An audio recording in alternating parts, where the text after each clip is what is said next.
અમદાવાદમાં spa centre પર એસએમસીની સફળ રેડ. એસજી હાઈવે, બોડકદેવ અને વસ્ત્રા પુલમાં જે રીતે એસએમસી દ્વારા દરોડા પાડવામાં આવ્યા છે.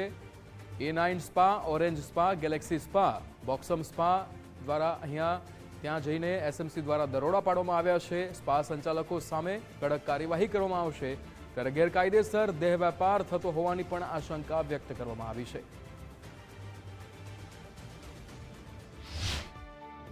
અમદાવાદના એસજી હાઈવે અને બોડકદેવ વિસ્તારમાં આવેલા જે સ્પા છે ત્યાં એસએમસીના દરોડા પડ્યા છે. અંદાજિત 4 જેટલા સ્પા ઉપર એક સાથે દરોડા પડ્યા છે. હાલ જે પ્રકારના દ્રશ્યો વસ્ત્રાપુર તળાવની સામે આવેલા ઓરેન્જ સ્પાની અંદરના બહારના દ્રશ્યો છે કે જ્યાં હાલ પોલીસ દ્વારા કાર્યવાહી જે છે કરવામાં આવી રહી છે.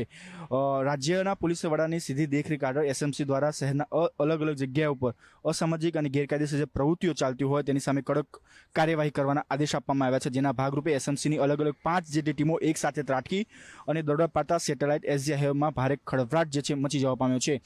એક સાથે અમદાવાદના A9 spa, satellite, orange spa, Vastrapur, Galaxy spa, Bodakdev અને બોક્સમ સ્પા બોડકદેવ જે છે ત્યાં આ એક સાથે એસએમસીના દરોડા પડ્યા છે અને હાલ તમામ જે છે તપાસ જે છે હાલ ચાલવામાં આવી રહી છે. જે પ્રકારે થોડાક દિવસો પહેલાં જ પૂર્વ વિસ્તારમાં એક સ્પામાં સેન્ટરમાં યુવતીઓના કામકાજ બાબતે બોલાચાલી થઈ હતી અને મેનેજર દ્વારા જે ધમકી આપે ચોથા માળે પટકાઈ, ત્યારે હવે એસએમસીના દરોડા અમદાવાદ શહેરના અલગ અલગ જગ્યાઓ પર પડ્યા છે. હાલ તમામ જે સ્પા છે જે 4 જગ્યાએ દરોડા પડ્યા છે ત્યાં કડકમાં કડક કાર્યવાહી કરવામાં આવી રહી છે. સાથે સાથે પોલીસ દ્વારા પણ તપાસ શરૂ કરવામાં આવી છે.